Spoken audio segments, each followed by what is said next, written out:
if you come to a battle, you have to freestyle. Anyone who was into the battle scene will know who Reain is. Oh Lord. Father, please. Forgive this man. Did some people have animosity? Some of them did. Some Okay. people did. My gripe with him when I battled him was, oh, you're just saying mum jokes. Where's God? Where's Jesus? Not everyone has to be the rapper or the producer. Some of these people are a bit disrespectful to the culture of hip hop, because without hip hop, they wouldn't be doing what they do. Yeah. The world had chewed me up, spat me out, and then laughed at me. Stop lying.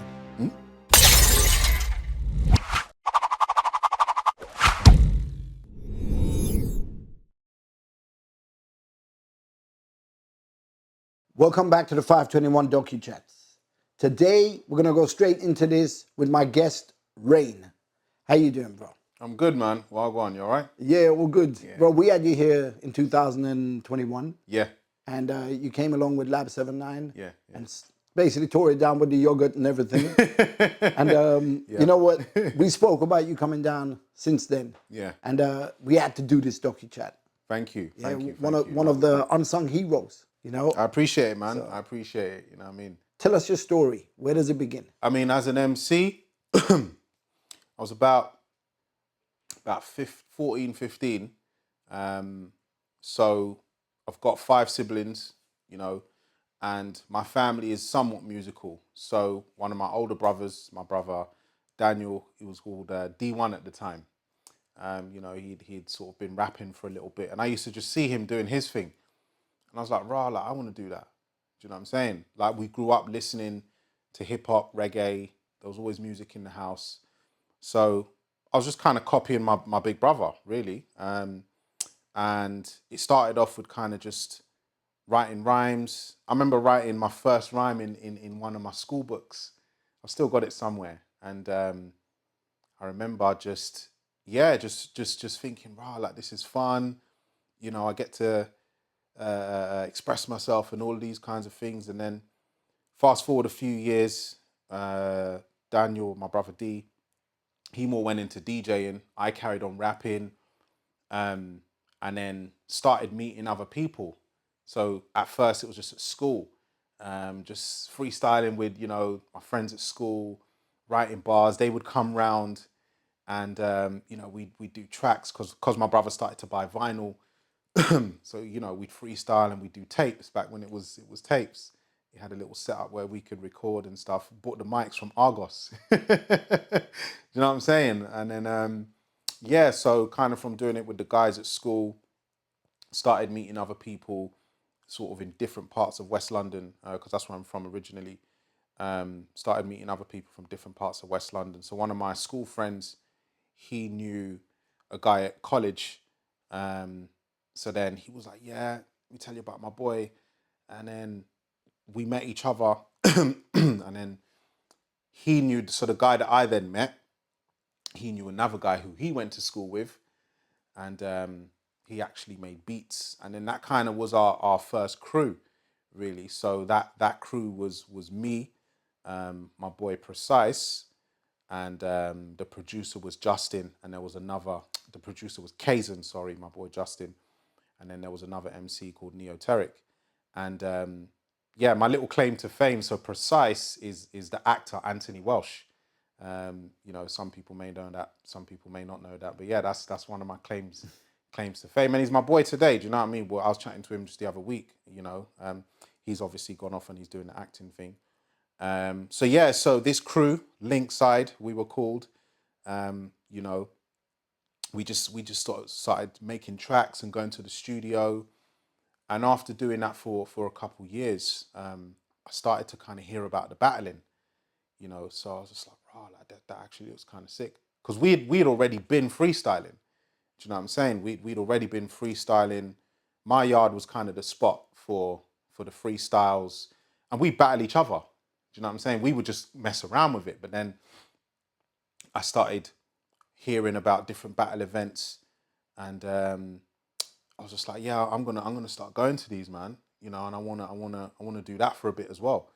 So alongside going studio and making tracks, I decided to start exploring the battling, and yeah, started going along. And back then it was just freestyle. Like, literally, you turn up, You see a guy, you just battle him, you know. So I enjoyed that element of it.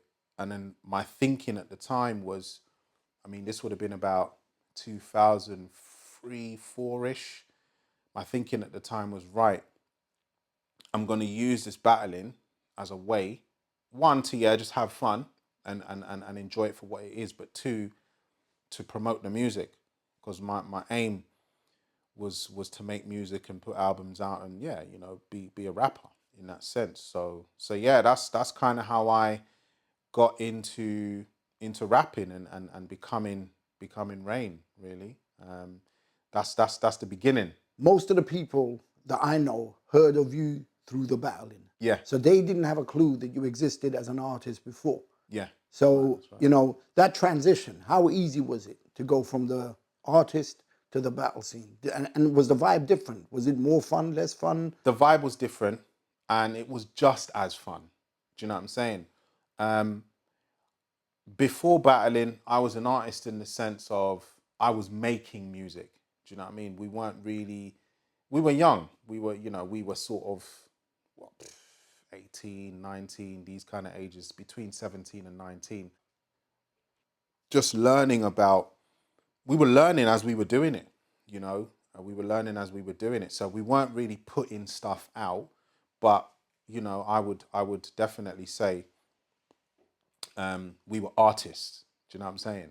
So going to the studio, I loved that environment, you know, making tracks with the crew and whatnot. So then when I started battling, for me personally, it was quite a natural transition because, as I said, I had already been freestyling and battling in my bedroom. Do you know what I mean? Like, I remember different crews coming to my yard because my yard was kind of the little spot.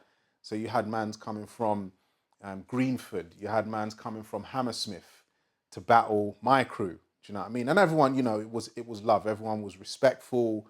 You know, if my parents were cooking, everyone would get a little bit of food, and so it was a vibe. Do you know what I mean? So had a little buzz in the ends back in Acton. But so going into the battle scene was a pretty natural transition for me because I'd already been doing it in my yard anyway. The vibe was different though. It was, for me personally, the reason why, I remember saying to someone once, I said, I want to make it a thing where if you come to a battle, you have to freestyle. I remember saying that to someone. I can't remember exactly who. I was just like, yeah, I'm going to make it so like you got to be ready with your freestyle. So that was one of my aims. I wanted to make it so like, yeah, if you're coming to battle, your freestyle best be sharp. You best be ready because there's going to be, you know, there's going to be me and my crew. Where, you know what I mean? We're gonna do our thing. So yeah, it was fun though, man. Like I enjoyed it. Do you know what I mean? It was fun, definitely. What was more fun? Just the fact that you could just rhyme off the top of your head, or the competition? I mean, it was a bit of both because competition can push you to get the best out of yourself, innit? Do you know what I mean? But just being able to be spontaneous and to be creative in the moment, I loved that element of it as well. And, you know, the truth about freestyle, in my experience anyway, you're not always spitting the sickest bars. Do you know what I mean? Sometimes there's bare There's a filler. lot of fillers, yeah. There's a lot of filler. Do you know what I mean? But that was part of the fun for me. It was trying to minimize your filler or make your filler, you know, make your filler a nice little multi scheme or something, so then your punchlines hit even harder. That was all part of the fun. The competitive side of it, you know, that's like for me, that's akin to, say, a combat sport or even playing a game of football. When you know you're going against someone, you want to beat them, you want to win. How much did your ego have a role to play in the battles that you were having? Oh, massive, massive. Did anybody not get fed because they beat you? No. It was for me personally. It was never like that. And to be fair, most of the events I went to, it never kicked off. And that's just my experience. I've heard sort of bits of stories, but I never personally saw anything proper kick off. Do you know what I'm saying? But no, the ego was a massive part of it because at the end of the day, you're putting your name on the line, you're putting your neck on the line. You know, and it's a way of flexing. Do you know what I'm saying? The same way you might go on the pitch, or you might go on the court, or you might go in the ring. When you step up on the stage, It's game on. it's game on. So your ego is a massive part of that. When you were practicing before you even heard about battling and all that kind of stuff, and then you see the battle scene kind of like evolving, taking shape, things are starting to happen, did you ever kind of go, why didn't I think of doing that? Just so we're clear, I'm talking about like him potentially starting a battle league before battle leagues even existed. Did you ever think about that? Personally, at the time, no. I think and you know, we've spoken about how people can kind of promote themselves and take it further. All my eggs were in one basket. Do you know what I'm saying? As far as I was concerned, I was a rapper. Do you regret putting all your eggs in that one basket? Yeah. I'll be honest. I'll be honest. It is a regret that I've had to kind of accept. Do you know what I mean? Especially when it comes to putting out music. Battling, not so much. Battling was always, I just wanted to battle. Do you know what I mean? I never saw myself sort of, starting my own battle league.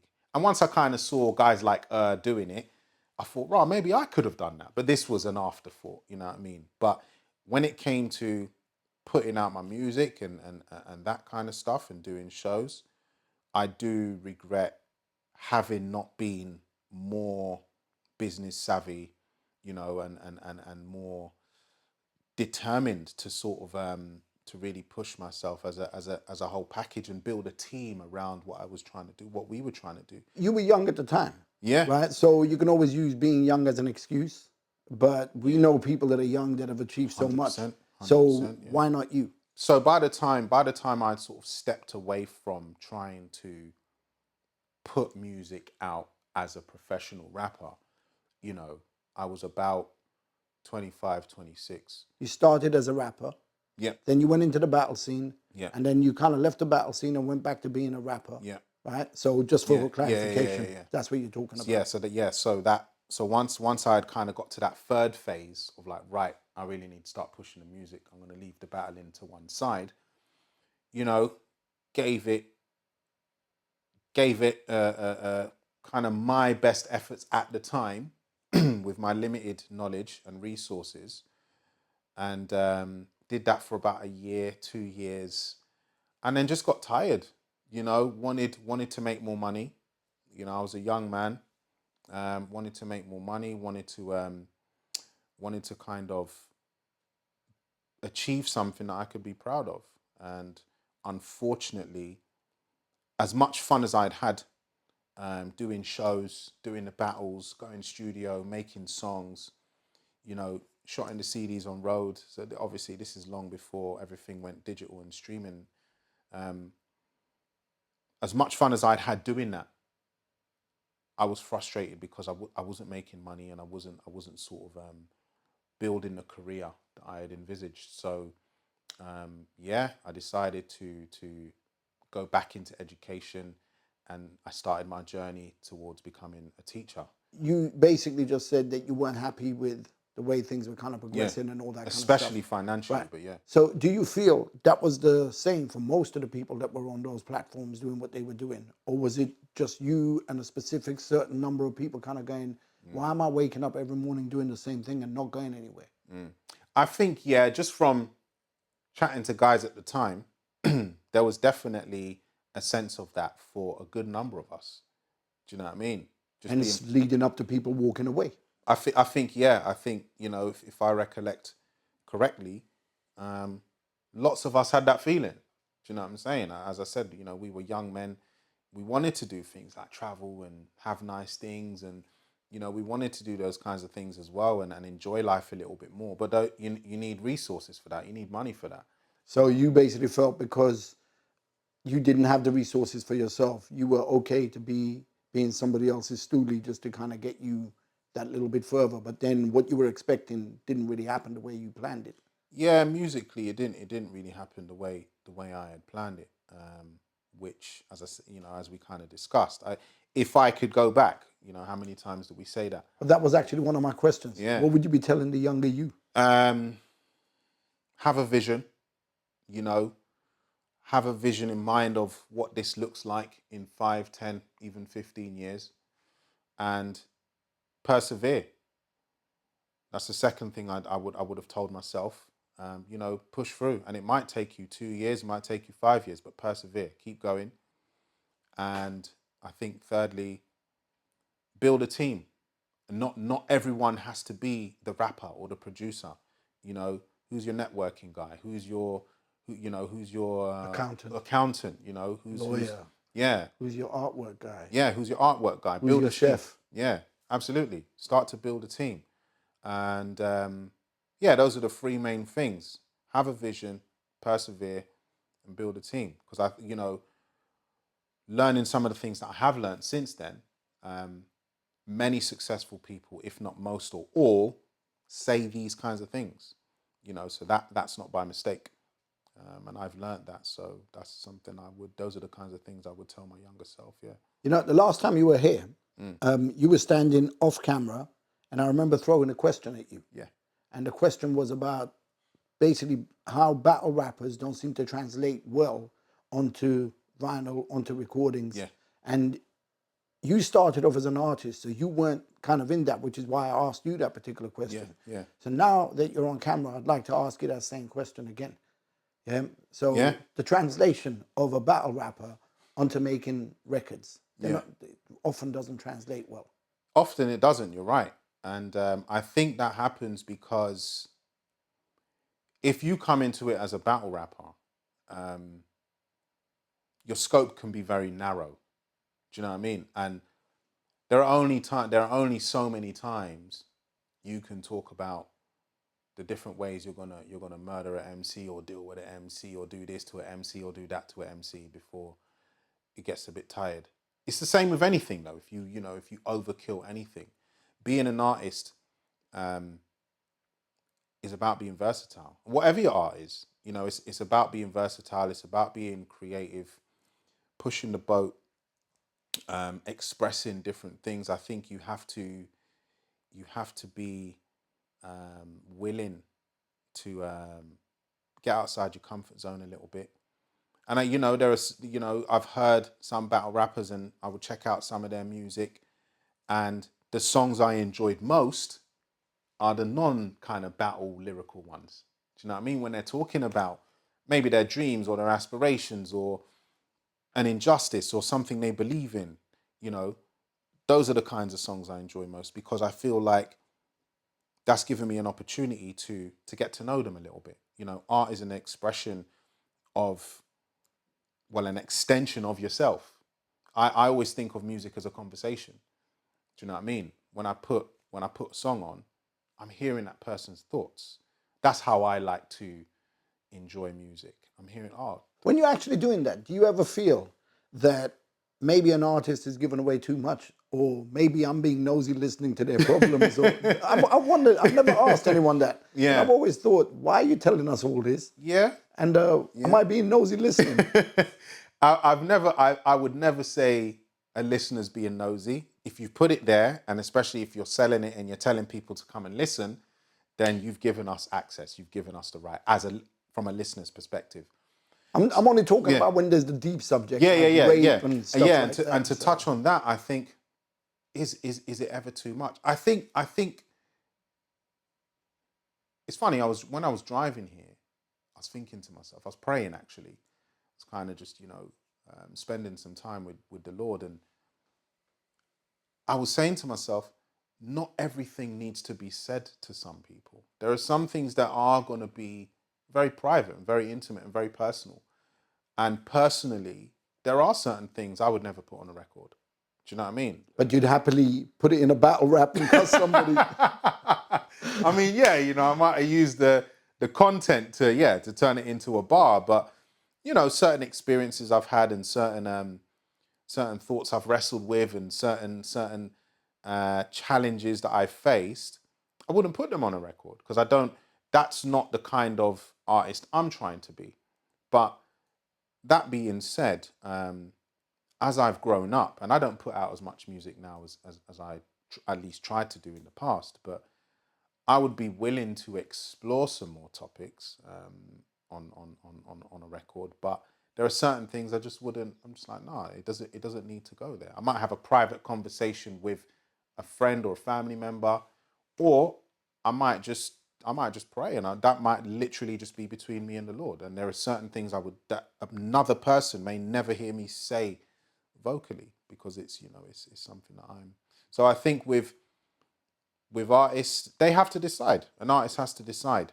The way I would approach it is, if I know someone is going to touch on a topic I particularly don't want to hear about, I'm just not going to listen to your record. You have that option, innit? Absolutely. Yeah. So yeah. Now that you've obviously turned to religion, God, I don't even want to use the word religion really, because religion... It gets techie. Yeah, it's like, like, it gets techie. I blame a lot of the world's problems on religion, personally, but that's my choice, I guess. The best way to define it, just to kind of interject, is I have a relationship with God, and fundamentally that's what it is. Yeah. So now you have a relationship with God. Yeah.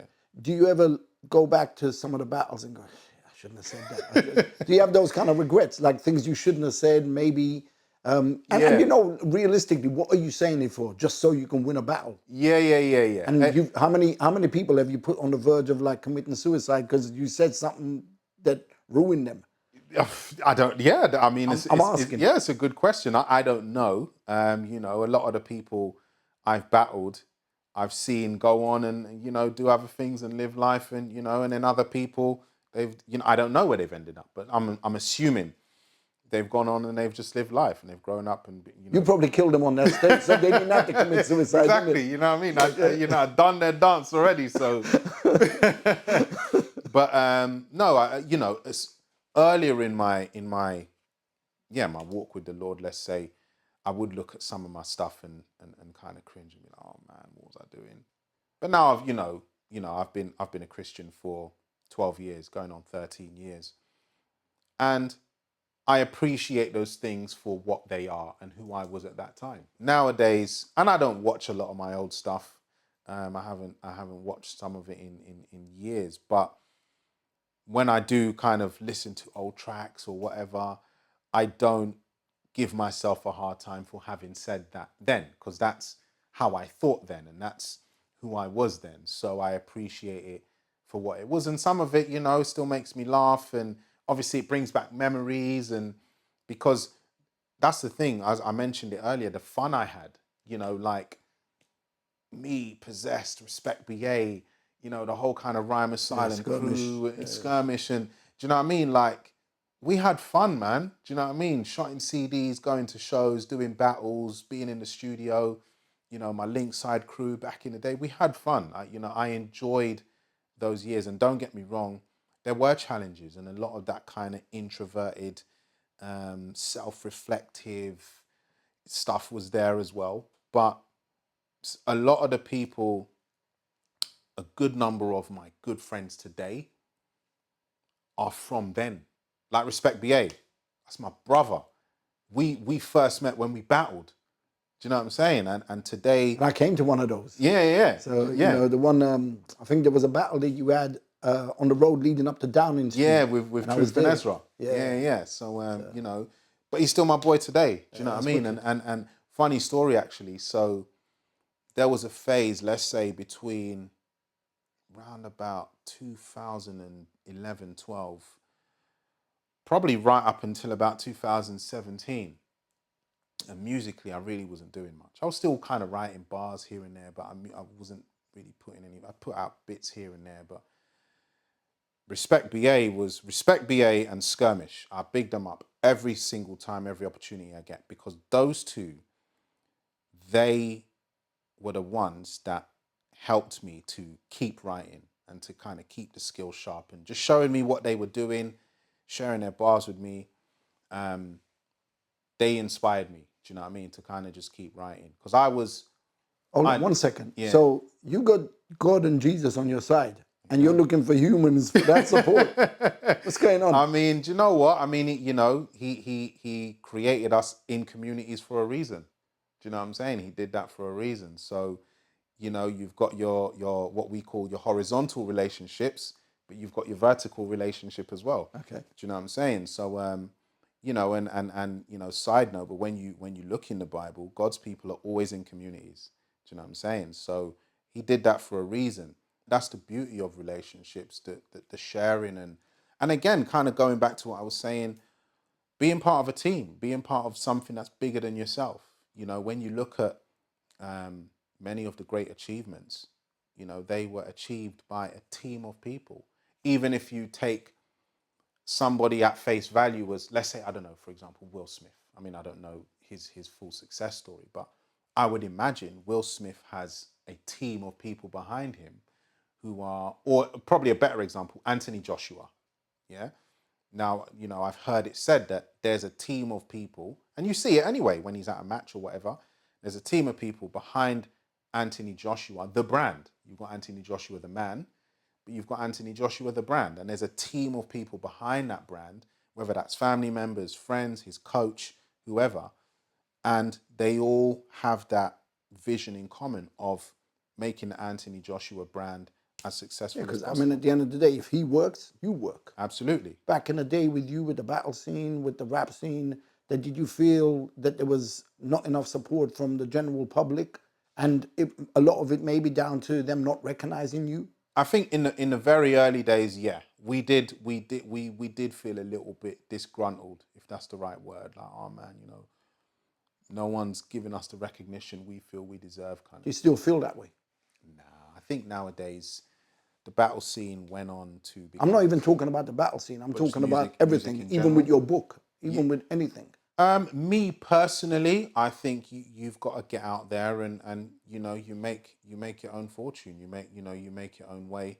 I think there are enough resources and there are enough opportunities for you to get out there and make your own way. I think there are elements of, I hear a lot about the politics, you know, even some of the stuff you've spoken to me about and chatting to other people, there's politics, there's always politics behind the scenes. And that's unfortunate. Do you know what I'm saying? So it happens. It definitely happens. But again, one of my favorite words, perseverance, man. You just got to persevere, because the other side of the coin, there are many successful people, and not just success in terms of money and finances, but just, you know, they've built a family, you know, they're healthy, you know, they are contributing to their community, you know, they're successful in these ways as well. So it's there definitely has to be a sense of personal responsibility and perseverance to it as well. A lot of the people that are battling now, they probably got into the battling before they even knew about hip hop.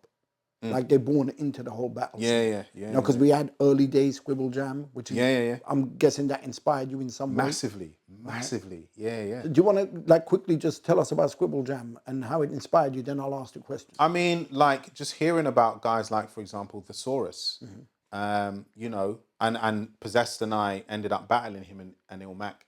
But I was a fan before I battled him. Do you know what I mean? Just hearing how he was sort of freestyling and battling guys, it blew my mind. Were you scared when you go into that battle? I wasn't scared, but that was, you know, years of practicing and battling and preparation. And you got Possessed on side. And, you know, had Possessed on side as well. And another funny story, and I'm not saying this to kind of take anything away from Possessed at all, but when I first met Possessed, he didn't freestyle.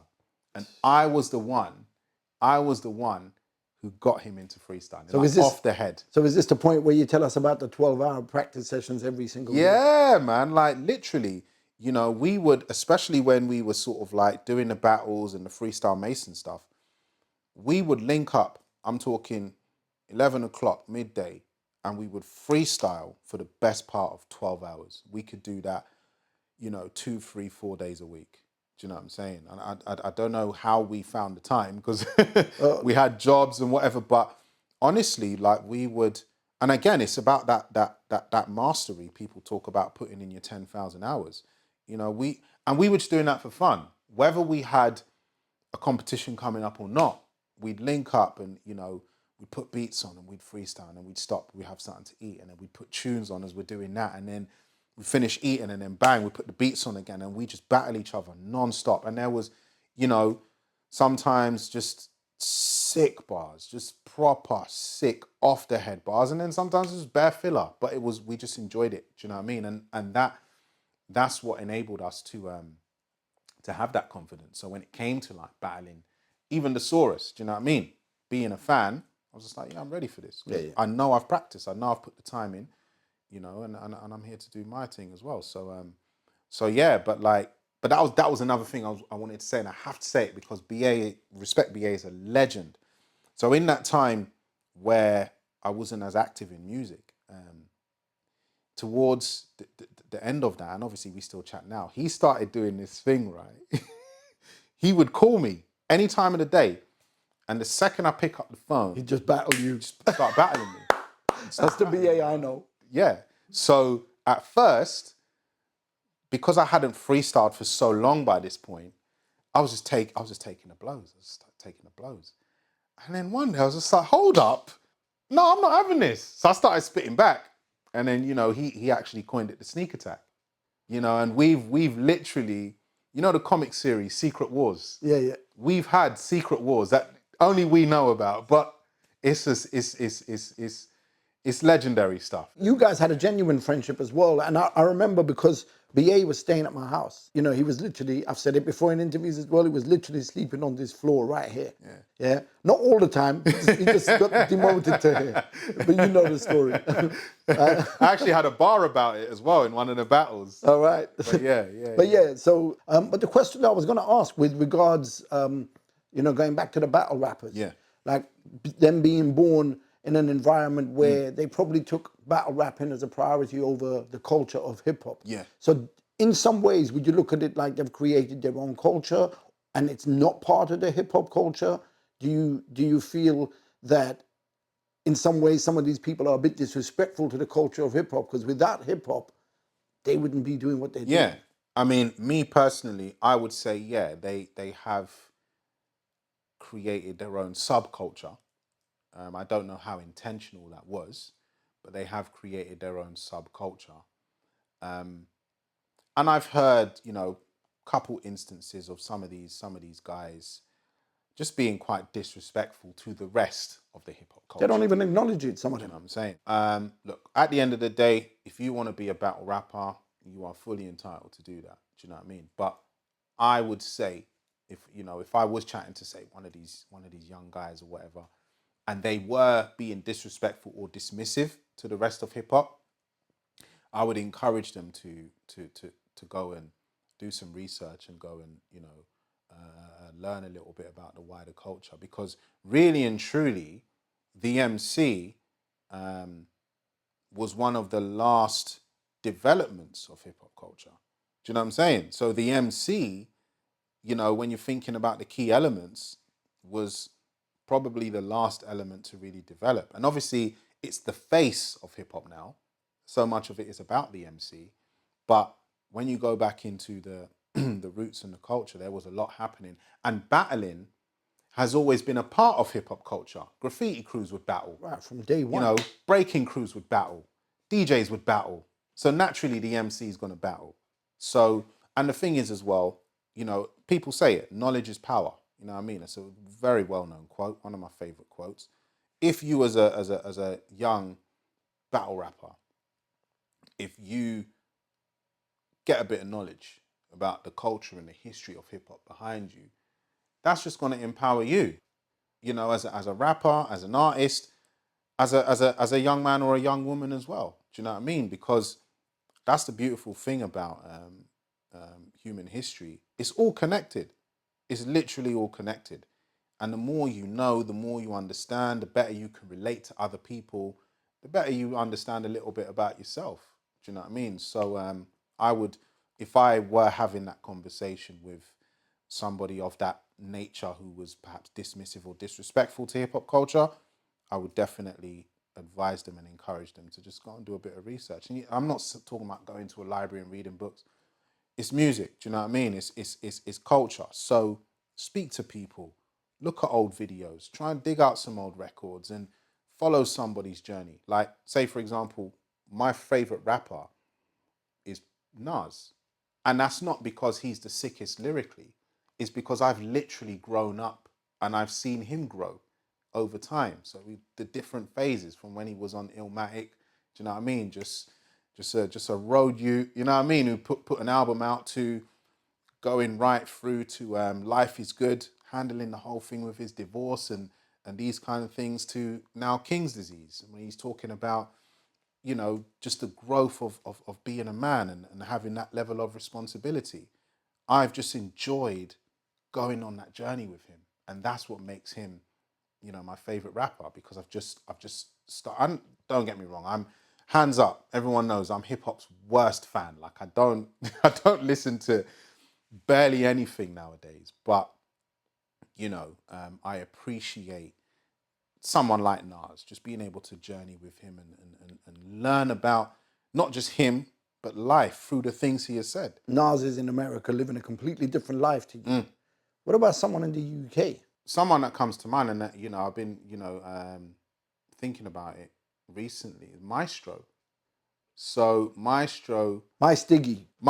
Sorry, He's changed his name now, so My Yeah, no, you're Stiggy. right. Thank you for correcting me. But the reason I said Maestro, because when I first heard of him, it was Maestro, but yeah, My Stiggy, and so I remember hearing him on, I think it was Capital FM back when it was Capital, and he was up there, and he was just on.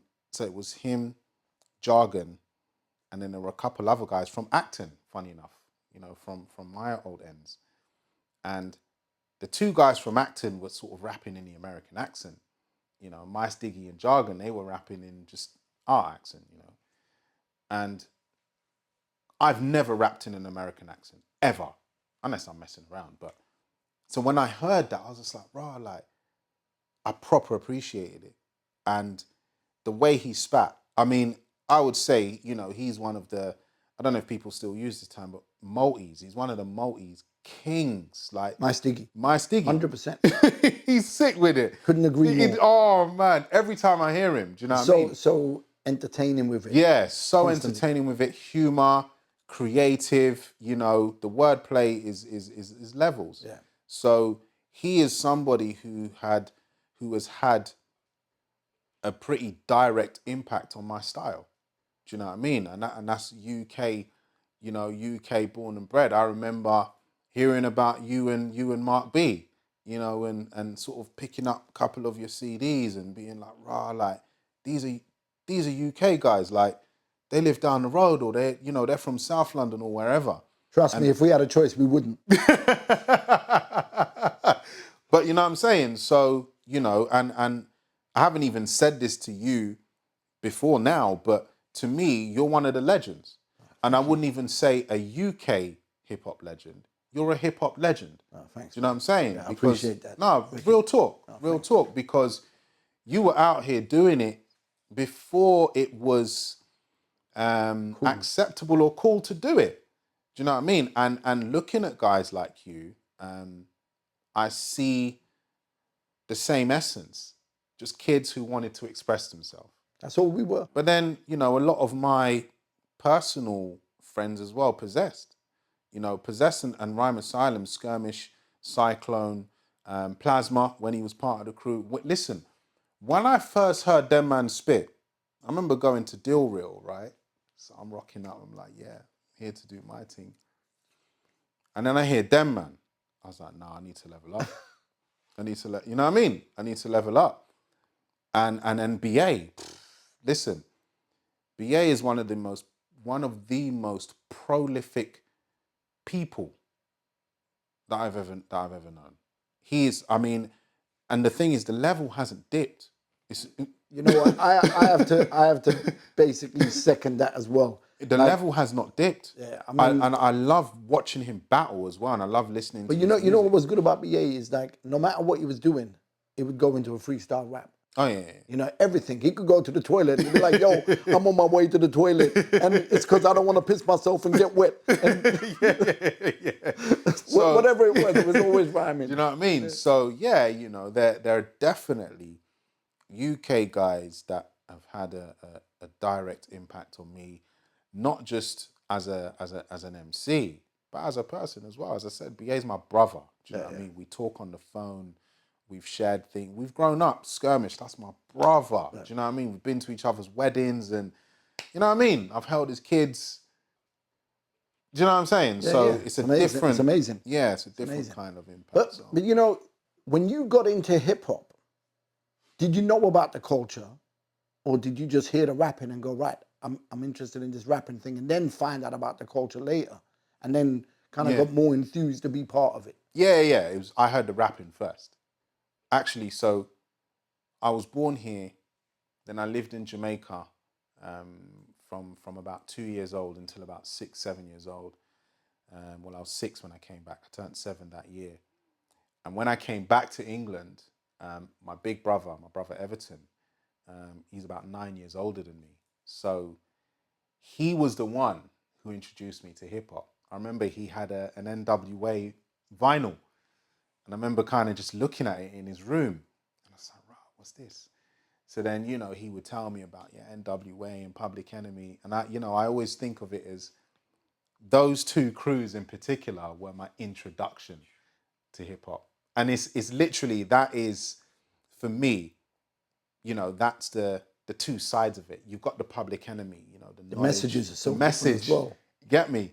But then you've got the NWA, the streets and gangster, and that's, to me, that's, you know, the two main sides of hip hop. That influenced me anyway. And then through just hearing the rapping to then starting to do the rapping, that led me to just learning about the culture. But I learned about it through living it as well. Do you know what I mean? I would go to battle events and I'd see people throwing up graffiti.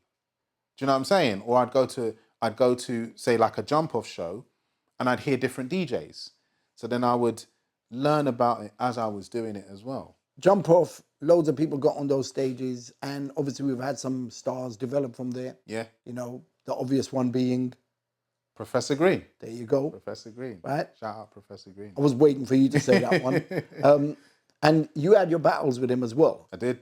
Right? So, honestly, right now, if I say to you, do you think he deserved to win, or do you think you deserve to win? At the time, I'd say, I said it then, I say, now he won. Do you know what I mean? He won. And not because necessarily he was better lyrically or whatever, but that's the thing about He had freestyle. charisma, man. He had charisma. Whoa. Do you know what I'm saying? He had charisma. He had brilliant stage presence. And he played the game. I don't know how conscious he was of that, because my gripe with him when I battled him was, oh, you're just saying mum jokes. Yeah. I have to be honest, I hated that. I hated it. I hated that. But at the end of the day, it was a freestyle battle. You know, he got the crowd on side and he won. Yeah, but what does that say about the crowd? I mean, do you know what? I think it's like anything in it. You know, there's space for being entertained. Do you know what I mean? And I think personally, I would more lean towards kind of depth and you know, that kind of stuff. But, you know, sometimes we just want to be entertained. We just want to have a laugh. And I think you have to be pretty intellectual, however conscious of it or To be able or to not, even do that. to be able to read that room. Do you know what I'm saying? Say like, for example, stand-up comics. Sometimes it's just, if you're listening to the words, they're chatting nonsense. But the level of intellect. And the timing. The timing. Do you know what I'm saying? That's deep stuff. To be able to read that room and get the reactions that you planned for. Personally, I can't knock anyone for that. Do you know what I mean? I knew what I signed up for when I stepped up on that stage. I knew that at least 70% of that crowd, they just want to hear some funny, witty punchlines. I mean, it's like when you're cussing each other on the primary school playground. It's mum jokes. Same stuff. Do you know what I mean? Or when you're, even nowadays online, people, I don't follow, I really don't surf the net that much or scroll that. I try not to scroll that much. But some of the things people say, it's primary school stuff. And these are big intellectual journalists and, you know, whoever, primary school stuff. So I think, what does it say about the crowd? It's just a part of human nature. We're talking about jump off. Yeah. What happened? So me personally, so I sort of started linking up with Jump Off again, round about 04, when you know, and they were big up to Jump Off, man, because they were trying to do something. You asked me, did I ever think about setting up my own battle league or whatever? They were trying to do that. Do you know what I mean? And I've got, you know, I don't know if they'd ever hear this, but I've got no animosity towards them or anything. Did some people have animosity? Some of them did. Some people did. You know. Right. But anyway, so linked up with them 2004. Started getting involved in. First, it was you had to get the 7-week run, and this is where I battled Professor Green. Started doing that. Had my little run. Got about 3 weeks in. You know, and then built a bit of a relationship with them. Do you know what I mean? They would want me to come to different events. So off the back of that, started doing. I did Spin the Mic. I won Spin the Mic. That was when I met BA. That's when I battled BA. That was I think 04, 05. And then you know, through kind of just relationship and doing different events. You know, I remember going to different parts of the country with Jump Off and different things like that. Then went on and did the WRC, the World Rap Championships. With Possessed, the 2-on-2 thing. And so that was 06. So at the end of my time doing the World Rap Championships, I kind of just said, you know what, I've gotten what I wanted to kind of get out of battling. Personally, I feel that at the time, Jump Off were trying to break America. Do you know what I mean? They wanted to get in there with the bigger names on the American scene, and their niche or their kind of unique thing they were bringing to that market was top quality British MCs. Do you know what I mean? Because back then, I don't believe that many Americans, first of all, even knew that British people rapped. Did they even know British people existed? Exactly. No disrespect to any Americans, but you know, I remember meeting Americans, and it would totally baffle them that I rapped, and then to be good. Do you know what I'm saying? So Jump Off knew, right, we've got, you know, top tier British MCs. We can bring them into the American market, and that's gonna be our way in. I felt that being one of the MCs that was part of what they were doing, I was a part of that play. Do you know what I mean? And do I begrudge them for it? No, I don't, because I understood it enough at the time. I think there were certain instances they could have gone about things better. Just on a. But were they not just trying to find themselves at the time as well? They were trying to find so themselves. They allowed mistakes, right? Do you know what I mean? I mean, there must have been a few artists, because I remember, obviously, because I was connected with certain people in the scene and whatever. Yeah. In that particular scene. And I went to a couple of the events here and there and whatever. And I was hearing people complaining. And to me, it felt almost like some of these people are almost blaming Ara and Harry for their careers not working out the way they planned. Yeah. You know, like there was a lot of blame in some ways thrown at these guys because they kind of thought their careers were going to go different. But then let's put that into perspective. So why did it work for Green but not for the others? I don't know Professor Green. I don't know him personally. But kind of just looking at what he went on to do, I think he had either A, a good business head on his shoulders, or B, he had a good team. Right, so that's what I'm trying to say. Yeah. So what I'm leading to is whenever you go into any situation, you kind of have your own plan as well as the plan 100%. Of the company. 100%. You know what I mean? Yeah. You can't go into a chicken shop and expect to do your laundry. Exactly. You know what I'm saying? Exactly. Like, you've got to know what you signed up for. Exactly. Yeah. You've got to know what you signed up for. And it goes back to what I was saying. What would I tell my younger self? Have a vision. Do you know what I mean? Me personally, I went into the whole Jump Off thing, and my vision was very short term. I wanted to battle. That was pretty much it. I didn't. Isn't that what everyone wanted? Exactly. So then what have they got to complain about? Exactly. You know, and they gave me the opportunity to do that. And they took you to America. They took me to America. Right. Do you know what I mean? You know. Would that have happened without them? Probably not. Right. Do you know what I'm saying? So me personally, that's how I see it. But what happened in the end? Yeah, got to the end of the WRC. I did at the time. I did feel, you know, as I said, they kind of used us in their game. But I was at the end of my battling road as well. Because, just so we're clear, WRC World Rap Championships. World Rap Championships. Right. Yeah, the 2-on-2 World Rap Championships. Right. championships. You know, got to the end of that in 06, and personally, I was satisfied. I was ready to then, you know, re-engage with my music career in a wider sense, start putting music out, start doing shows and doing that kind of stuff, you know. So that's where I was at. And I said, okay, you know what? Thanks, jump off. Appreciated the time. And then kept it moving. And then obviously you had Don't Flop. When Possessed and I came back from WRC, you know, we were kids. So, you know, we had a moan and, you know, we said a few things or whatever. So then that was World Rap Championships 06. Possessed, and Archaic then did it in 07 along with a bunch of other people. They did really well. They got really far. They were in, you know, they were sort of in the finals or in that kind of top tier stuff. They felt they got played. Had a rant. You know, he had a massive rant. You know, he name dropped me and Possessed, kind of quoting things or saying that we had said certain things. If I remember correctly, some of the things he said we didn't say. But again, you know, he was young. I didn't really care that much then. It certainly doesn't bother me now. Do you know what I mean? But I remember looking at it and thinking, bro, why are you doing that, man? Like, so would you say it was embarrassing? Or do you think that he was well placed to say whatever he would say? Based on what I believe I understood he was feeling, because I think there was definitely a genuine sense of being let down. Being let down. Being mistreated. Being mistreated. Isn't that also the way that a lot felt? That's genuine, right? So what I'm saying though, isn't that the way a lot of the artists felt? Yeah. And he was just basically voicing the frustrations of a lot of people. Yeah, he was voicing his frustration. So I think the thing he had to say was legitimate. I think the way he went about it wasn't great.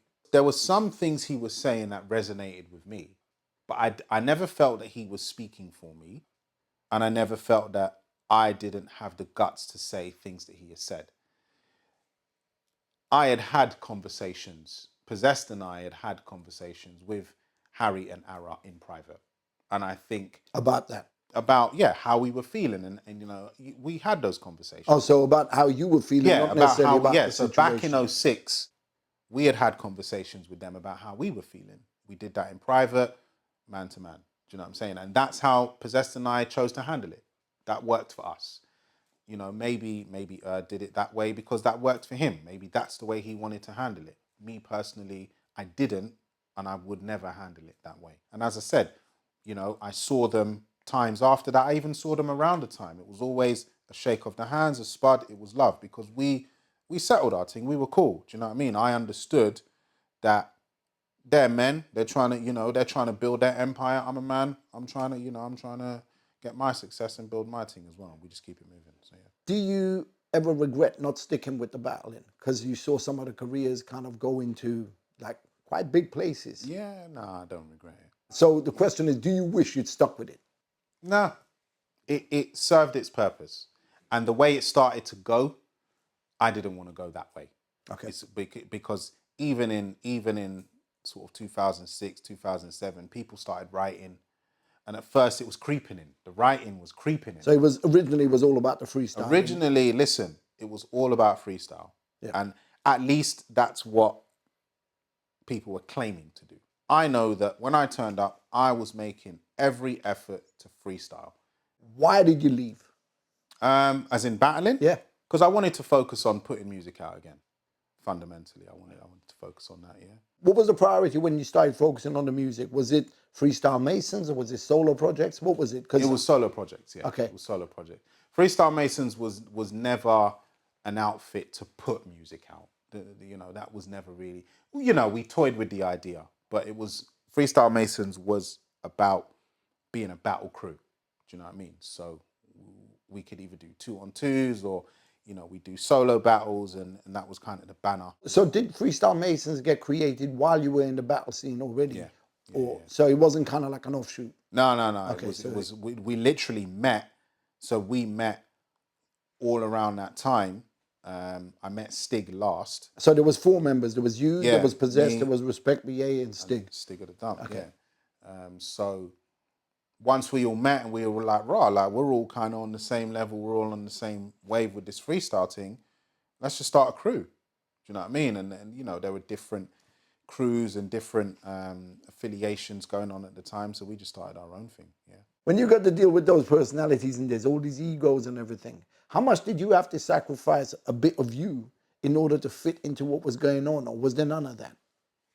That's a really good question. I mean, that ties a lot into sort of my personal journey, and I think, and it's part of the reason I was ended up having a relationship with God, because What is BA drove you to that? No. In the sense that Love you, BA. Yeah, well done, BA. I mean, being part of Freestyle Masons in and of itself, no, I didn't feel like I was compromising myself. Like that wasn't that at all. But trying to be a part of what I understood the scene to be, and being a young man of that time, do you know what I'm saying? Like, yeah, the promiscuity and the drinking and trying to fit into that, I felt like I always had a sense that deep down I was compromising something on a spiritual level. Do you know what I mean? I wasn't always fully conscious of that, but there was always this sense. And, you know, fast forward, you know, things had happened. And when I had kind of burnt myself out trying to fit into what I believed the world said I should be, that's when I turned to God. And, you know, I asked him for his forgiveness, and I asked him for his guidance and for his love, you know, and it's the greatest decision I've ever made, because I had tried to do things the world's way, you know, and one of the things I say is, you know, I felt like the world had chewed me up and spat me out and then laughed at me. Do you know what I mean? That's how I felt. A lot of us feel that way, Right. bro. All the time, every day. Yeah. So when I had got to the end of myself, having, yeah, as I said, sort of the drinking and, you know, having had a couple fights and trying to sleep with the girls and trying to do certain things that I've heard rappers say. Do you know what I mean? Growing up listening to hip hop and all of that, I tried to do things the world's way, and it didn't work for me, you know. But not only did it not work for me, and I was just like, actually, you know, I don't want to do this. I was at the brink of you know, a severe mental health crisis. I was at the brink of myself. And the funny thing is, I hear, especially now, having hindsight, I hear a lot of rappers talk about this stuff. How much of it do you honestly feel is genuine? Because I see people, like I have a son who has autism, and I've seen him have a mental breakdown. Yeah. So when I hear certain people saying they're having a mental breakdown, but it seems like that is a situation that's arising from just not having money today. Yeah. You know, and I think, how genuine is that? How genuine? It's a good question. I mean, the guys I grew up listening to, Tupac, for example, I think a lot of it was genuine. Do you know what I mean? Because Tupac told many stories and he shared a lot of frustrations and pains, but he also shared hopes and dreams and messages. You know, listening to, say, Biggie, especially on Ready to Die. Do you know what I mean? Some of the things he was talking about, I think there's definitely a space where a lot of it is genuine and it comes out as a bravado. Do you know what I mean? I'm you know, life has given me lemons, so I'm making lemonade. That kind of energy, that kind of, yeah, you know what? I'm going to make my own way because life has given me nothing. But behind a lot of that is pain. To answer the question, how much of it do I think is genuine? I don't listen to a lot of current hip hop, so I don't know. But I work with young people, and the young people are going through a lot. You know, they can't handle, they're finding it really difficult to handle a lot of the things they've inherited. Do you not think that what they've inherited is because what the government and politics and everything has taken away from their parents? No, absolutely. I think there are many stakeholders. Do you know what I'm saying? From government, the education system, even parenting, our shortcomings as people. Do you know what I mean? All of these things have created an environment where it's really difficult for young people. So I think if that is now coming through in hip hop, I believe there's definitely some that's genuine, and they're kids trying to express themselves. That's how I started out. Do you know what I mean? Back when I was 15, that's how you started out back in the day. So they're kids trying to express themselves, but there's probably a side of it where some of them are sort of trying to play the game. Oh, this is how the other rappers sound, and this is how they get their success. So let me embellish my story and let me try a thing. You know what I mean? And they're probably saying more than is actually what's real. It's difficult to quantify. If I can't put a number on what's more genuine and what's not genuine, but I think there are genuine expressions of this stuff, but they're also inauthentic or not real. As a person who has a relationship with God, do you feel like maybe some of the people that are having these situations have watched other people, like you were just saying, and then they've started kind of behaving in a certain manner so that they can fit into that environment, and now have got to a point where they are actually in that environment and don't know how to get out of it? It's funny. So one of the young people I work with, I'm a mentor. He said they call it the trap for a reason. You know what I'm saying? And it's funny he said that because I had said it before. I think I put it in a bar, but people get trapped. People get trapped by the systems and the beliefs of the world. Do you know what I'm saying? And people are trying to find their way and they get lost. And one of the reasons, I turned to Christ and I've continued to walk on this way. There's a Bible verse where it says, I am the way, the truth, and the life. You know what I'm saying? And I genuinely believe that Jesus is the way. So I walk that way. It's for me, that's the answer. But people are trying to find their way, So that's the I think that's the situation. Do you know what I'm saying? And me personally, my message would be, look, Jesus is the way. And that's not just because you're depressed or not just because, you're suicidal, but it's however successful you are, however downtrodden you are, he is the way. When we were growing up, like, we didn't have devices, but we were all able to go to Greenwich Park or in a local park anywhere, sit down, chill, and not take the pressures of the world on. Yeah. Now, it's like, if you go to the park, it's probably empty because everyone's sitting in their houses with devices. Yeah. Right? And they're taking on the rest of the world's issues. Yeah. Like, there is a lot that I feel that we don't need to know or see 100%. or be a part of. I agree, yeah. Right? But because the device is there and the notification comes up, we become a part of it. And I feel that adds to a lot of the problems. I agree 100%. But then, I think before devices, there was always human nature. And I think what the devices... But what you don't see... Absolutely, yeah. Do you understand? Out of sight, out of mind. Now you're seeing it. Now you're seeing it, And I think it's unfortunate that, these devices, there's heavy misuse. Because the device itself and social media itself, these are great.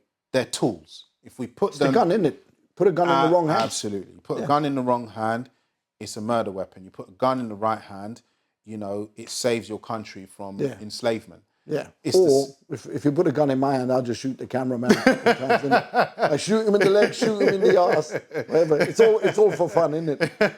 It's okay. Yeah. Nick, big up Nick. Nick's just doing his thing, man. But so I think it's exactly the same with these devices and with social media. They are tools, and I think it's unfortunate that there's so much misuse because it's the content creators, it's the people, and a lot of it's fake, just for views. A lot of it's fake, and destructive. Just for views. And especially now you've got AI and this type of technology where you can't even trust your eyes and your ears anymore. You can't even trust your eyes and your ears anymore. Do you know what I mean? Like this, say for example, deep fake. You know what I mean? The deep fake software and stuff, like whatever you call it. That stuff is going to make it incredibly difficult for you to be able to trust probably one of the last senses we have, your eyes, right? Lots of people live by what they see, and if you can't even trust your eyes, I mean, wow. Yeah, it's mad. It's madness. So I personally feel that I wouldn't blame the young people and even older people, because listen, there are big people older than me and you who are addicted, to social media, whatever, and they, it's having adverse effects on their life.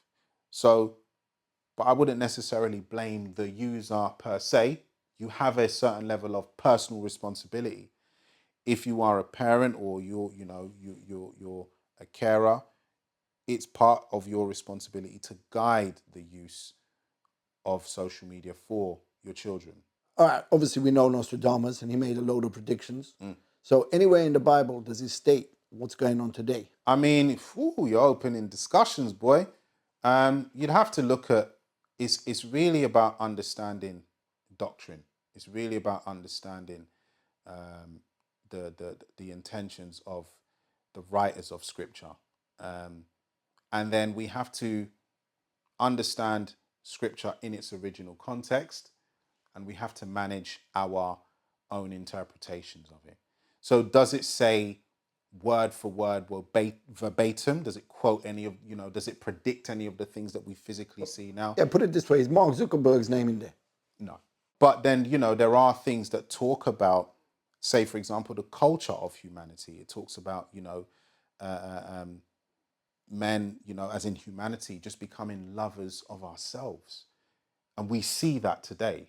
Do you know what I'm saying? People are egotistical. People are selfish. People, and the Bible talks about these kinds of things. So there are certain things that are much clearer to see. There are other things that, you would have to really get, first of all, the Holy Spirit to kind of just open your eyes. But then secondly, studying the scriptures and understanding that. And, that is something that I'm in the process of doing. Do you know what I mean? So I can have a better understanding and so I can share the message more effectively. I just went onto YouTube just to check a video, and I got this notification about 5 or 6 young girls that were talking about OnlyFans. And I thought, you know what, it's just a short, it's 1 minute long, let me just have a quick look. And they were talking about not needing men, not wanting men, that they can survive without men, and all that kind of stuff. And they were talking about they believe in God, but the person who was asking them, was basically saying, all right, you believe in God, but what you're doing is evil. What's your take on all of that? So, which part of it? First of all, you got young girls that basically feel they don't ever need men. Yeah, that is, it's madness, because they wouldn't even exist if women didn't need men. Right. Or if men didn't need women. Nobody would be here. And if we take that, as one of my friends would say, take that to its furthest end, right? If men and women stopped coming 100 together, years later, we don't exist. It logically does not make sense. That's what I would say. Because you take it to its furthest end, humanity dies out. Done. Game over.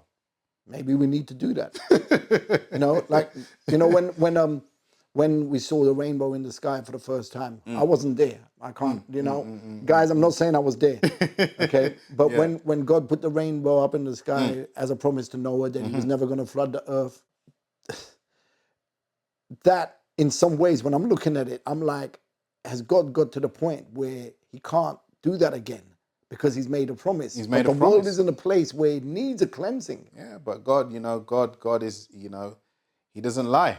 If he said he's not going to do that again, then we can trust he's not going to do that again. Do you know what I'm saying? But things are happening, and again, I don't sort of want to get sort of too spiritual about it, but things are definitely happening in the spiritual realm, and it is darkness or light, and you've got to choose. Do you know what I'm saying? And I would encourage anybody and everybody to choose the light, and find the truth. So we film in the studio here, and we do the one takes with the lights off, and then we do the interviews with the lights on. So we choose. We're kind of in the middle of both, darkness and light. Yeah. So, is it evil that we film in the dark? Oh my Lord! Oh Lord! Father, please forgive this man. Oh man! Oh. Freestyle Masons, you used to hit the streets and you used to sell your CDs. How did that go for you? Okay, it was fun, but it wasn't as lucrative as I would have liked. Do you know what I mean? But it taught life skills as well. Do you know what I mean? It taught some of those life skills, some of those soft skills. So in that sense, it was good, and I got things out of it. But yeah, it wasn't financially very lucrative. Was it the money you were chasing? It wasn't the money I was chasing, but any person has to be able to sustain themselves. And if you're giving 12 hours a day to something, you need to be able to sustain yourself. You need to eat, keep clothes on your back, keep a roof over your head, whatever. If you want to travel or do different things, you need to have the resources to do that. So if you're going to invest that much time and you're not getting a resource in return to sustain other areas of your life, then you might want to think twice. And that's what I did. I was just like, you know what, this isn't paying me the way that I sort of want to be paid, you know, and as fun as it is and as creative as it is, I need to move on. At some point, you know, you had a bit of a silence in terms of the public eye and people not necessarily seeing you as an artist any longer. You disappeared. You went into teaching, but we'll come to that in a second. But after the teaching, you still got involved with Manage, with Lab 79. Lab 79, You want to tell us a little bit about that? And also tell us what happened. If we go back to sort of lockdown, round about that time, it was originally Manage and Skirmish, to my knowledge. They started talking about a collective or getting some guys together and putting some music out. So a few months into that, Skirmish called me. We would chat regularly anyway, or kind of semi-regularly anyway. And he was just like, look, man, been doing some tunes with Manage. We're thinking about just putting some music out. We want to get you involved. So originally, I went and I jumped on the track notes, you know, and when I linked up with Manage, he told me about the idea, and I was just like, yeah, I'm on board. So got involved. Lab 79, you know, was a great collective, you know, sort of many minds coming together, different styles of MC, and you know, and it was great. But you know, I think what happened, and again, I'm not speaking for anyone. I'm not sort of just tell your truth. From my perspective, what happened was we have other responsibilities in life. Do you know what I'm saying? And I think, me personally, I found it difficult to make music the highest priority with some of the other things I'm trying to do. Well, considering you walked away from it for a reason, and then you're back again. That's the thing. Was that one of those decisions you should have just been like, nah, I don't want to go because I left it behind for a reason? You know what? I think, no, I don't think it was worth a try. Do you know what I'm saying? It was worth a try. And I think, me personally, what I was trying to get out of it, it wasn't so much anything in terms of having a career, like a music career, or it being able to sustain me financially. It was an opportunity, for me personally, it was an opportunity to get some music out, you know, work with some great artists, you know, some of the best artists that I've ever known personally, but I think, you know, yeah, some of the best artists, and you know, and just enjoy music again, because originally that's what it was. Do you know what I'm saying? It was just like, you know what, guys, we've got enough talent and resources between us, we can put out some quality music. But obviously, as it was being pushed and it started to become more of a thing in terms of putting out music, putting out videos and doing shows and stuff, I think that realistically, to be able to give it the level of priority that it required to sustain it, but then also to push it to the next level, yeah, you have to choose what your priorities are. And I think, me personally, what I realized was, yeah, being an MC is not my highest priority. So, and I think it's fair to say that perhaps that's kind of what was going on. So, you know, it just got to a point where I don't think it in and of itself was sustainable. You know, I spoke to Manage the other day, and you know, everyone's cool. You know, there's no kind of beef behind this, nothing crazy like that. Everyone's cool. You know what I mean? We're all men. We've got love for each other. We're brothers, and you know, we just keep it moving. I know when Manage put the message up on Instagram or Facebook or wherever it was, I started getting loads of people calling up going, yo, what's going on? What's going on? Yeah. So I know also that when you lot came down in 2021 and you did the 521 live at the time, you know, it was one of the most viewed on the channel. people were excited about what was going on with Lab 79. The talent, I mean, come on, you got Manage, you got Skirmish, you got Conflicts. Manage, Apex, Zero Life. Do you know what I'm saying? Like, it was... So, for a lot of people, it was a bit disappointing that the group kind of disbanded. Yeah. You know what I mean? But how did you personally feel? Yeah, I felt a level of disappointment. But if I was real with myself, put it this way. If everyone in Lab 79 had approached it like I had, just in terms of the amount of time I was able to dedicate to it, it wouldn't have even got as far as it did. If I'm honest, do you know what I'm saying? And it wasn't because I didn't care, I wasn't bothered. It was just I'm trying to do other things. Do you know what I mean? You know, got a wife, got a stepdaughter. You know, I had my teaching career and my family, and you know, just trying to be a man. You know what I'm saying? And just trying to live, and you know, so yeah, I think I felt a level of disappointment, but I had to be real with myself and say, do you know what? Maybe this is a result of it not being given the time and attention and care that it maybe needed. Right. See, you use the words time and attention, right, and care. My next question, I guess, would go straight into comparing it to having a child. So, was this Manager's baby, and he had all the time and attention and care, and the rest of you didn't necessarily have that, so you couldn't commit as much? I mean, or was it everybody's baby? I can't speak for Manage. I can't speak for the other guys and say that that's how they viewed it. But I think, yeah, if we're comparing it to having a child, I think everyone who is around that child needs to, if we're going to use that analogy, needs to invest in their relationship with that child. Do you know what I'm saying? You know, and you know, for me personally, upon reflection, I didn't invest in it as much as I perhaps should have. But I found that a challenge just with trying to spin my other plates. Do you know what I mean? So I will speak for myself personally. You know, you'd have to kind of, if you get the opportunity, check in with the other guys and see what they say. And then we go back a little bit again to, say, I think probably 2010, 2011, you went into education. And the purpose of the education was to become a teacher. So I don't have A levels, so I had to do an access course, which got me into university. At university, I studied English language with French. I picked French because I wanted a skill that I could walk out of university just using. Stop lying. You wanted the French accent so you could fool girls. Yeah. I know what you guys are like. Caught me off guard there.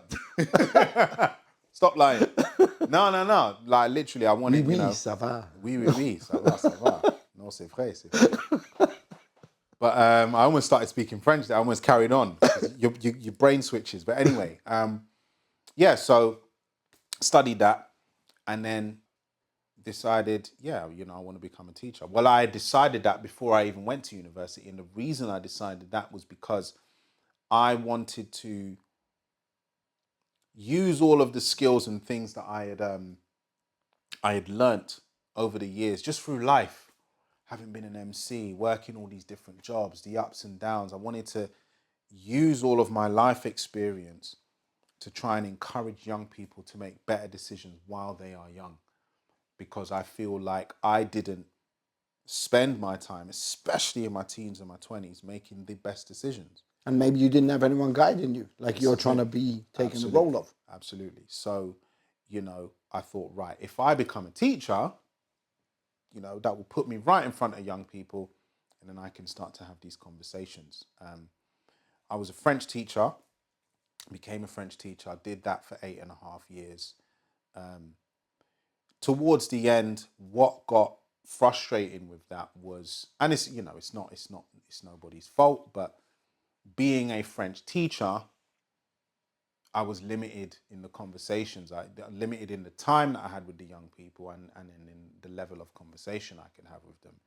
So being a mentor now, I believe that this is a great opportunity for me to be able to have some of those conversations and teach young people some of the things that I believe, you know, they need to be taught, or will at least be good for them to know. So that's a natural progression, going from the teaching to the mentoring. Yeah, absolutely. You know, it's a natural progression. What age groups?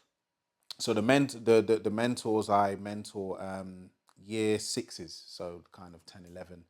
And then I will work with them to help them to transition smoothly into secondary school.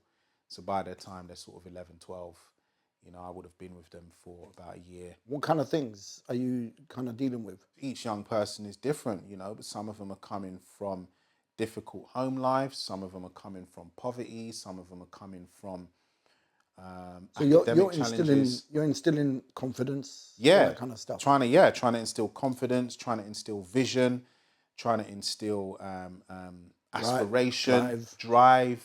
You know, trying to motivate them. You know, discipline. You know, respect, and self-respect. Self-respect is a big one. Self-love as well. Do you know what I mean?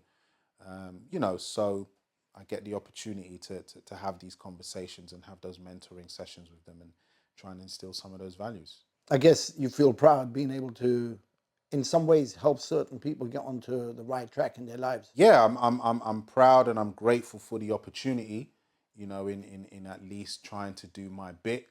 But everyone's on their own journey, you know, and as we say, you can lead a horse to water, but you can't force it to drink. And, you know, some young people, they're going to perhaps not be as receptive as I would like, but then others, you know, they'd be fully on board and they get what I'm saying and, you know, they flow with me. So it's just taking each young person as they're sat in front of me as they come and just trying to build that relationship with them, because relationship is key.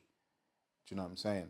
Trying to build that relationship with them, and then hopefully I can offer a little bit of guidance, you know, and then they go on to the next phase of their life. So yeah. When you're working with all these students, whether they're the ones you're mentoring or the ones that you're teaching, are they aware who you are? Some of them are, because, you know, I sort of told them about, especially when I was teaching French, you know, I told them about my music, my battling and the Lab 79 stuff, and, you know, told them about the different things I was doing, the fact that I was writing a book and all of these things, you know, but that's part of a relationship. You know, you share things with someone and they share things with you. So some of them are aware.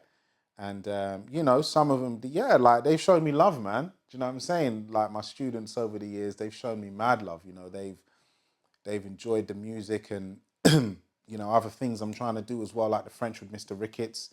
You know, they tune into that and they appreciate that, you know, on YouTube and TikTok and stuff like that.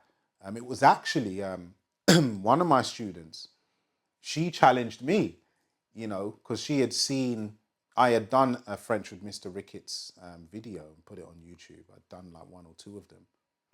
And she said, sir, like, you actually need to put this on TikTok because that's where us lot go.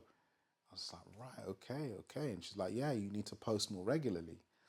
And I was like, okay. So I felt challenged by her and she encouraged me, do you know what I mean? So no, but they've heard my music and stuff and, you know, they've shown me mad love and respect, do you know what I mean? And downloaded my album, Lazarus, and, you know, I've had conversations with students, you know, oh, so yeah, I listened to Lazarus and I really liked it and this song and that song. So yeah, they've shown me love. This mentoring space is quite new. You know, I've only been doing it for about 3-4 months. So, you know, I let the young people know a little bit, and, you know, even one of the kids the other day is like, oh, can you rap? I was like, yeah, I can rap. He's like, oh, do a rap. So I spat one of my verses, and he was like, oh yeah, I want you to do it again. So, you know, they love it, and they show me love. Do you know what I mean? They definitely show me love. You mentioned Lazarus. Yes. Tell us about Lazarus. So Lazarus, that's my album. I put it out last year, and that was put out through Lab 79. So again, big up Manage and everyone that was involved in helping me to put that together.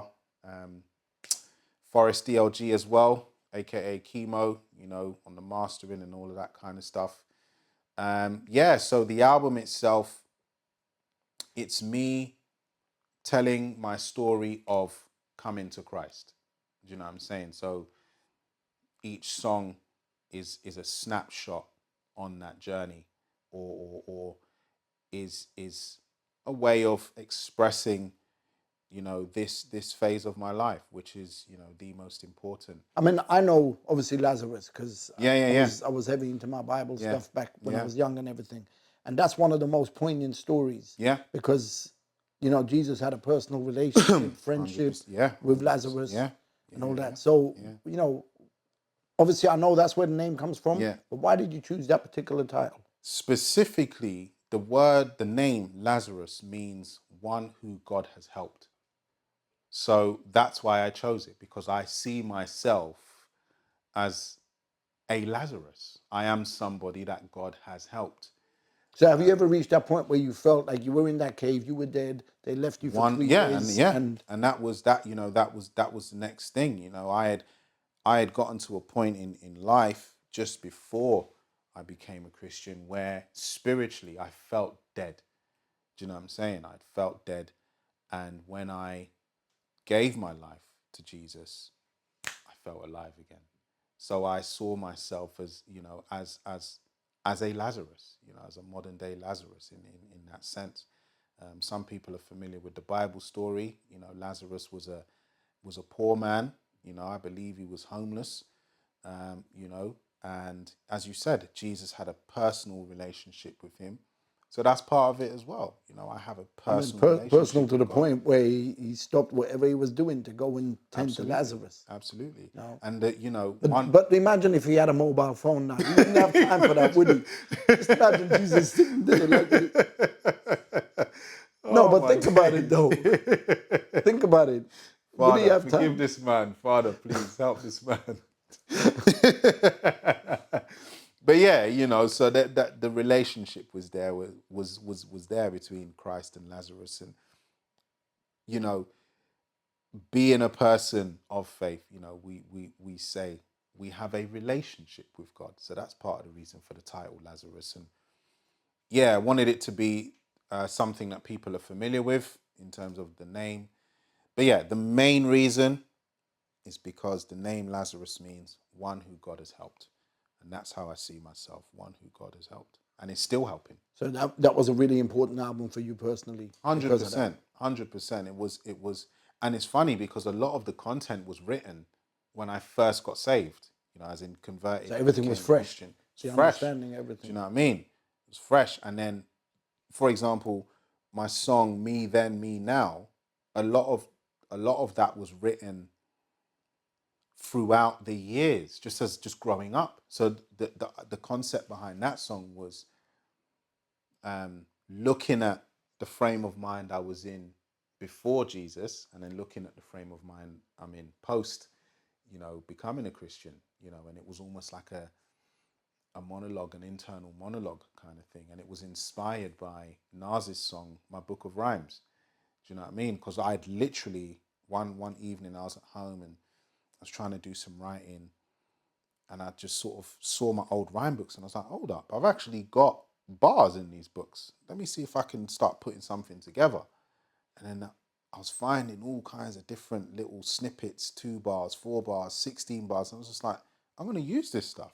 You know, it's just sat in my book. No one's ever heard it. So, yeah, for example, I put that song together, Me Then, Me Now. But yeah, I wanted to tell my story, but I also wanted to share hope. Because if anything, you know, that's what my relationship with God represents, hope. Do you know what I'm saying? If I could boil it down to one thing, it's hope. And that's what, you know, for me, you know, that's what I want people to hear when they hear the album.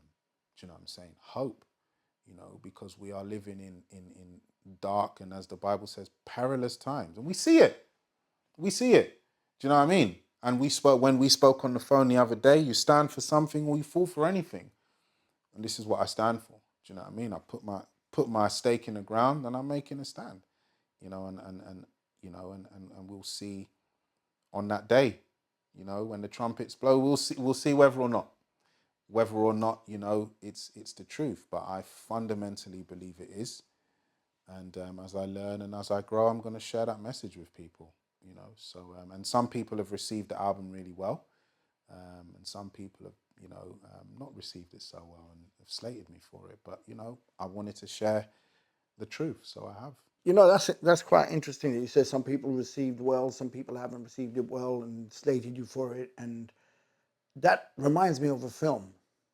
Do you know which film I'm about to talk about? No. Passion of the Christ. Yes. Okay. Right. Yeah. So, that's one of my top favorite films in the top Amazing three. film. It's an Amazing film. Yeah, yeah. But he got slated for that a lot because it was so brutal. I thought it was incredible. The detail, everything. Even down to the language. Yeah, Learn the yeah. language. Brilliant. Everyone, do you know what I'm saying? Yeah. And is that somehow how you feel with the album, that maybe some people maybe got the wrong end of the stick, didn't really try and understand it? Yeah, I think I haven't heard or read or seen many negative reviews, but some of the ones that I have kind of come across, and just the things people generally say about an artist who then becomes a Christian, whether they're a singer or a rapper and then they become a Christian, I think it does get misunderstood, And obviously, look, different people, everyone has a different worldview.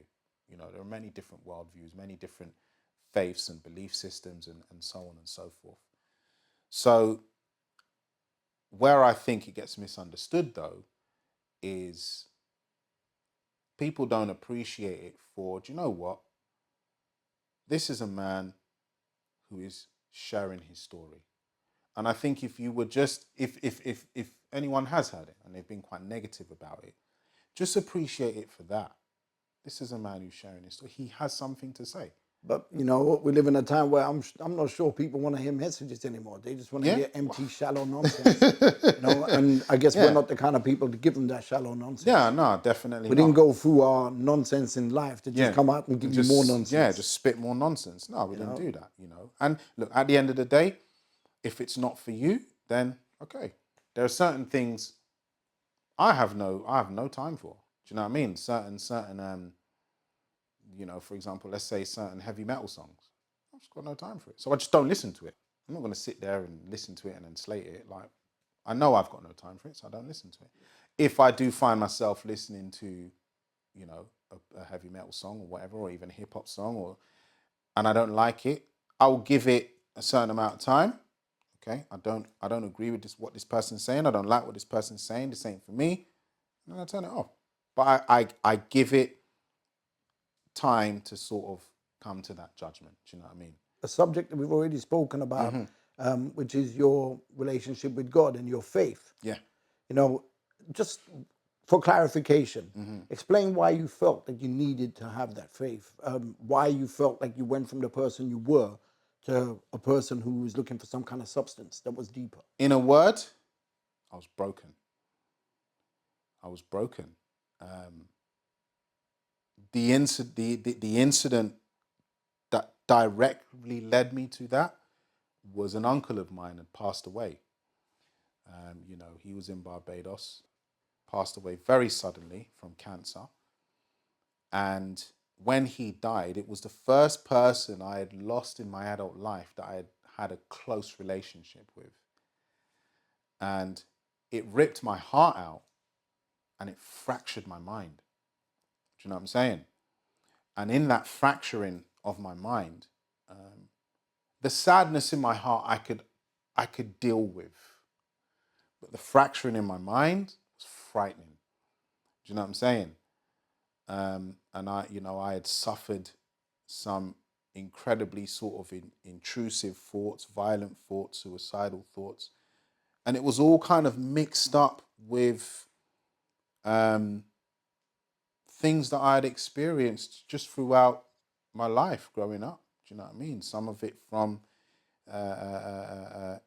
situations in sort of, my personal life. Some of it from me sort of going out there and trying to be a man of the world and all of these things.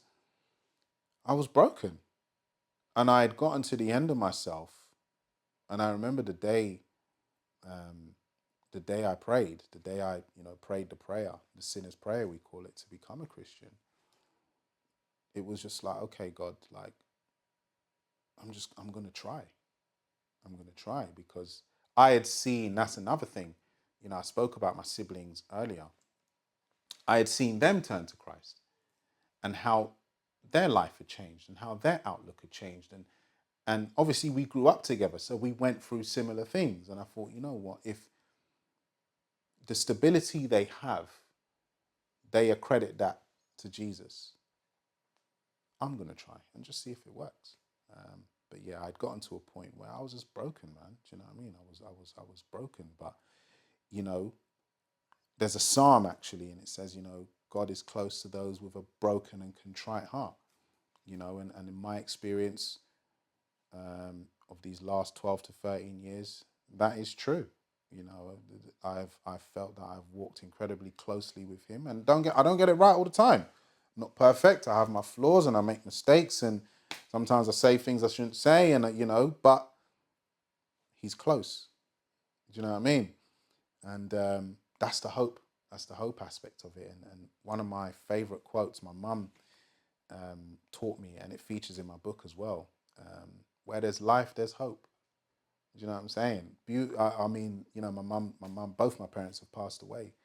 But it's so true. As long as you're alive, there's hope, man.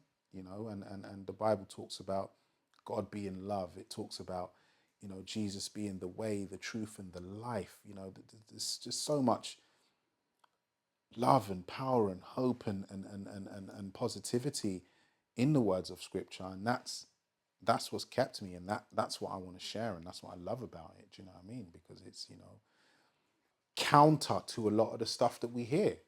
You know, the pornography, the darkness, the violence, the crime, the war, the corruption, you know, the fraud, the bad economy. You open Scripture and you see in love, you see in power, you see in light, you see in life. As you're talking, there's a quote, because you mentioned your book as well. Yeah. The 10 quotes. Yeah. And there's a quote that I've lived with pretty much all my life. And I remember this basically being told to me while I was in the Dole office in Greenwich, many, many years ago, going back 30 years ago now. And I see, as you're talking, that maybe you're one of these people who has probably used this quote without realizing that you've used it. The loss is not important as long as you can secure the gain. So what you've lost is a past, yeah, that you were now ready to let go of. You're calm. Yeah. You're not annoyed. You're not annoyed or angry at the world. Yeah. Why do you think that is?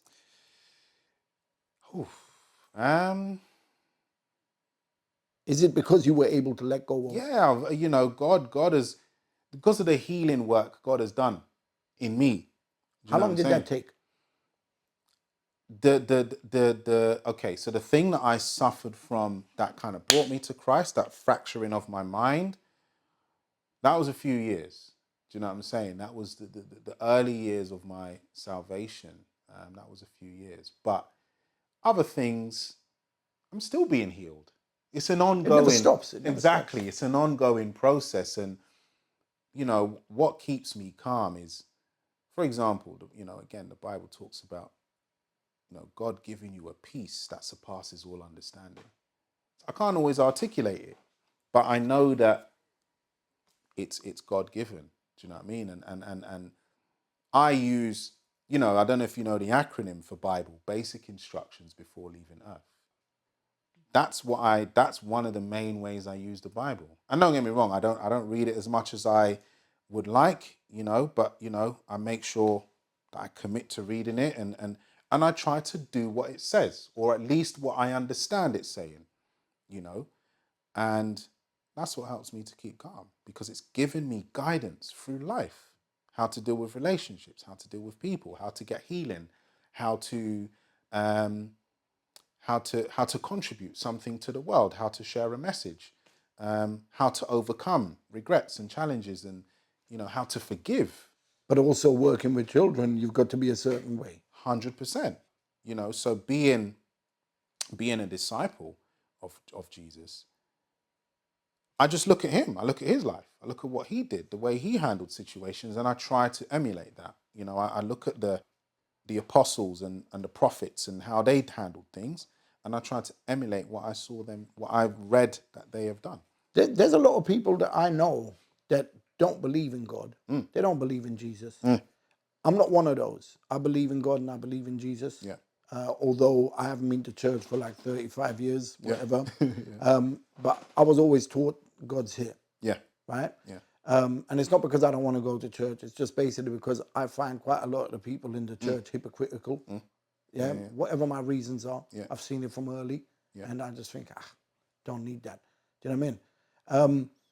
However, there's a lot of people that I feel it's come to a point in their lives where they're like, where's God? Where's Jesus? Because there's so much trouble going on in the world that there is no solution. Where is it? And then we get thrown prime ministers like Rishi Sunak coming to disrupt things more. You know, that's what we're seeing. Yeah. So Rishi Sunak is the devil, right? Yeah, you're the devil, right? But where's Jesus? Where's God? That's the question a lot of people ask. Yeah. What do you say to them? I'd say he's there. You've just got to seek him in earnest. Because, and again, this is my opinion. I'm not, I'm not an authority on Christian doctrine. But put it this way, right? It goes back to that saying, you can lead a horse to water, but you can't force it to drink. If God just came down and controlled everything, there would be people complaining, I don't have any self-control. I'm just a robot, right? So God has given us free will and we have to choose. Some people have chosen to do evil things, wicked things, bad things, and some people choose to do good things and positive things, right? Unfortunately, well, logically speaking, every action has a consequence or a reaction. Yeah. So if you do something good, if I do something good, that's going to have a positive, hopefully, a positive reaction on you and on Nick and on other people. But if I do something bad, that's going to have a negative reaction on you and on other people. Now, unfortunately, there are too many people who have chosen to use their free will to do bad things. Do you know what I'm saying? Yeah. And that is now having a negative effect on other people around them. And it's spreading. And it's spreading. But that doesn't mean the presence of evil doesn't equal the absence of God. Do you know what I'm saying? It's about what way do you choose you want to walk? Because imagine, right? If everybody chose to walk in the same way, we'd see a different result. Do you know what I mean? I really like where Jesus talks about being the way. Because I often depict it to people as, imagine you've got a map, right? And there's a particular point on the map you're trying to get to, right? You've got all these different routes and avenues and roads and streets. But once you get within a few meters of that specific point, there is one straight line. Do you see what I'm saying? There's one straight line that gets you to that very specific point. And I think in my understanding and interpretation, I think that's what Jesus was saying. He was saying, I am that way. Do you know what I mean? But it's down to us as humans to choose. And I think it's the beauty of God that he's given us free will. But it's a challenge that we face as humanity. So, we've got to choose. Yeah, of course. Aspirations. Aspirations. So first of all, my book, 10 Quotes That Changed My Life, that's out now. And I'm pushing that, and some of the stuff that we've talked about is in that book. Do you know what I mean? But as I say, it's a light read with a deep impact. So I've condensed a lot of that stuff into 10 quotes, 10 poems, 10 stories, so yeah, and I want that to do well. I want the message to be spread and to impact people. I want people to enjoy it and to be blessed by it, and I want to develop as a writer. I want to develop as an author because I've been writing. If you're a rapper, you're a writer. Do you know what I'm saying? So I wanna develop that and keep pushing that. And, you know, to just, yeah, be a good husband, be a good stepfather, be an effective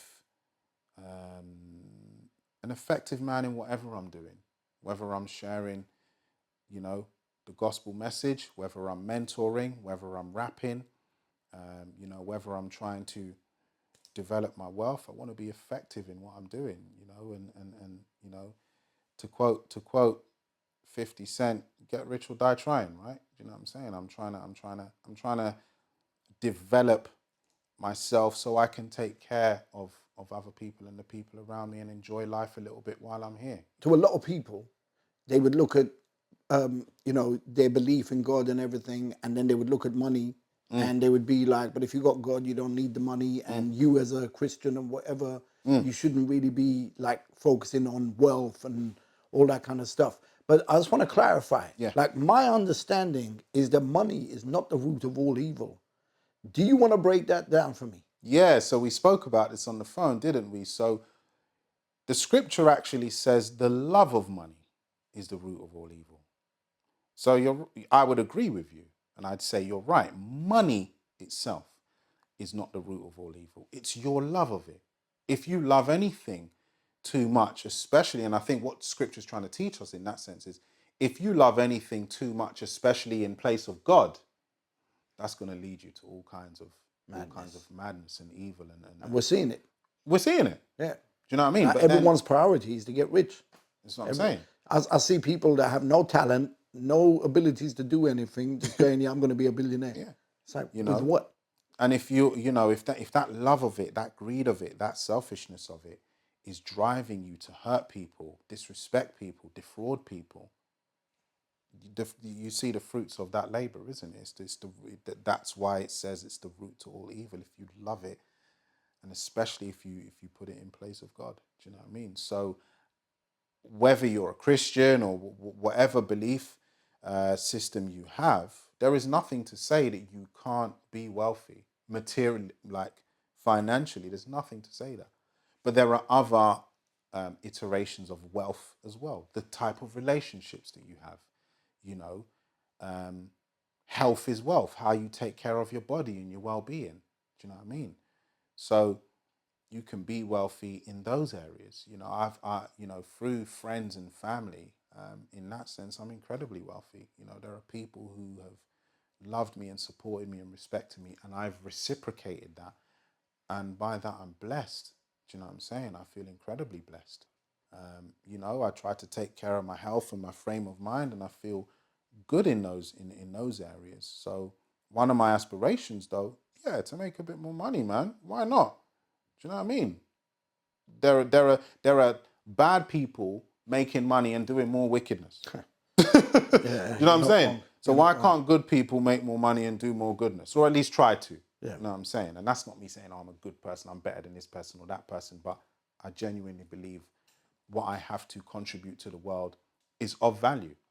And, you know, having more wealth, having more money will give me access and options to be able to share that some more and take care of my family, ensure my future, and enjoy life a bit while I'm here. Have some nice things and go on some holidays and do things. Why not? Do you have any final words?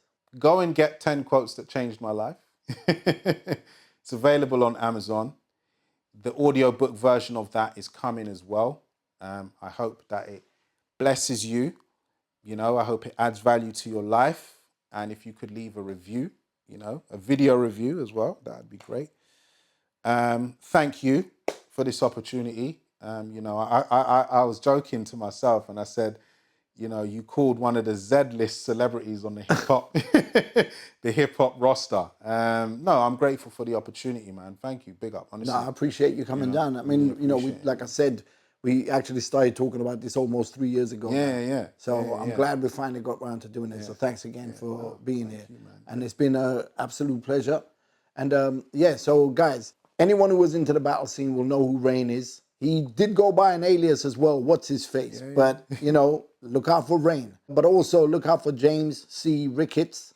He's got this book, 10 Quotes That Changed My Life.